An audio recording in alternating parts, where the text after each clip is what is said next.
Today's Good morning. Good morning. Today is September 19th, and it's a Friday. It is Friday. It's a really beautiful day, really sunny, calm weather, and we're paddling 10 miles today to Henry.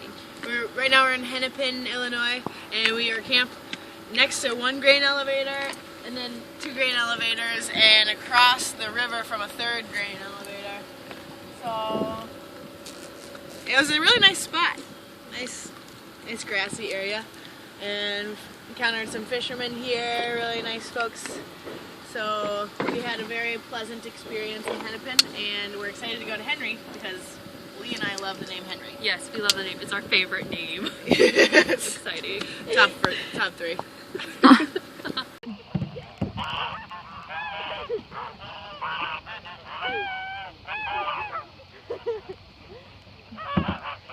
Scaring some swans and geese.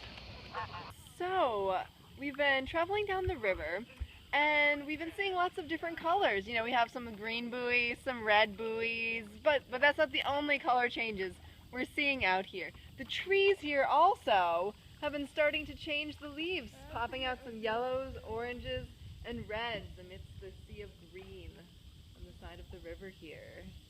Hi, my name is Steve Conrad. I'm Peru, Illinois. Up the river a little bit more here. All right, and what are you doing out here on the river today, Steve? Yeah, I'm taking all the sights in. I'm getting a little exercise, and I'm trying to snag the Asian carp. I love doing that. I'm pretty much addicted to it. Oh, nice. That's great. How often do you come out to go fishing here on the river? I usually get out anywhere 2-3 times a week. This week's going to be 4. I'm going to come out tomorrow again. I'm running out of the days. Yeah. But it's just enjoyable. You know, I mean, you get away from the rat race. Forget about everything. Wonderful. What other activities do you like to do here on the river? Yeah, I like to paddle. I like, you know, sometimes paddle hard, you know, to get a good workout. Sometimes I like to just drift. That's why I got my little balloon here. And I just like to take in, you know, nature. You like come up on a deer sometimes, you know, when they're walking out of the woods, you know, to get a drink. Or sometimes you see a turtle, you know, sitting on a tree branch. That's always kind of neat. You get fairly close to them before they dive in. They're pretty crafty. Yeah. And you mentioned that you were interested in finding some Native American artifacts in the area here. Could you just talk a little bit about that? Well, I collect artifacts. Mainly, I'm into axes. That's my expertise. That's one of my life's ambitions, is to find a real nice axe. And you never know, you know, you might. But I'll walk along the shore here, and once in a great while, you might find a little arrowhead, a little spear point. They're out here. You got to be very. You have to know what you're looking for when you're hunting for them. You know, you look for color, and you look for notches. You look something a little bit out of the ordinary. That's usually when you can spot them. Wonderful. Let's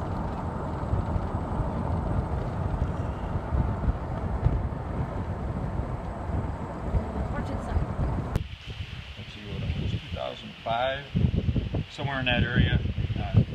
They cleaned it up. They said nothing's gotten done.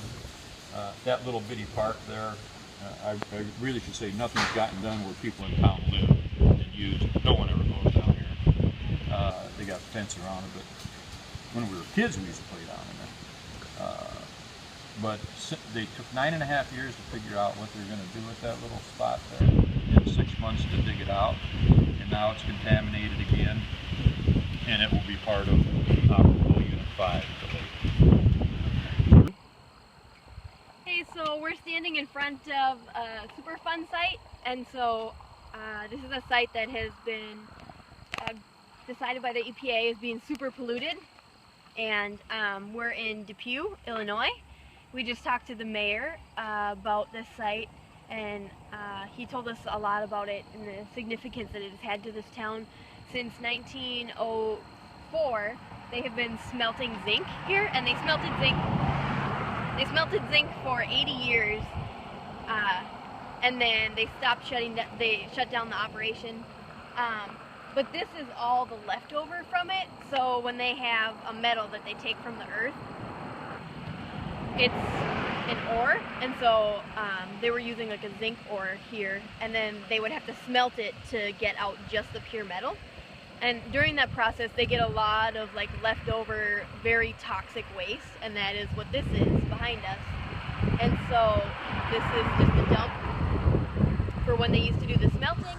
It is 750,000 tons of waste here, and it runs down every time it rains, and it pollutes the lake, which is super close to here.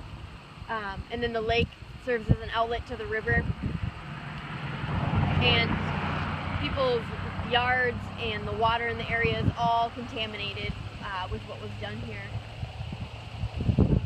Anything else that you guys remember that was important?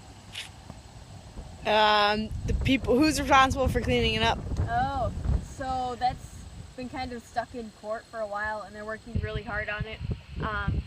So ExxonMobil, CBS, and who's the other? New Jersey. Yeah, New Jersey Zinc Smelting is the company of it, and then that was owned by, I think, Volcrom is the other one?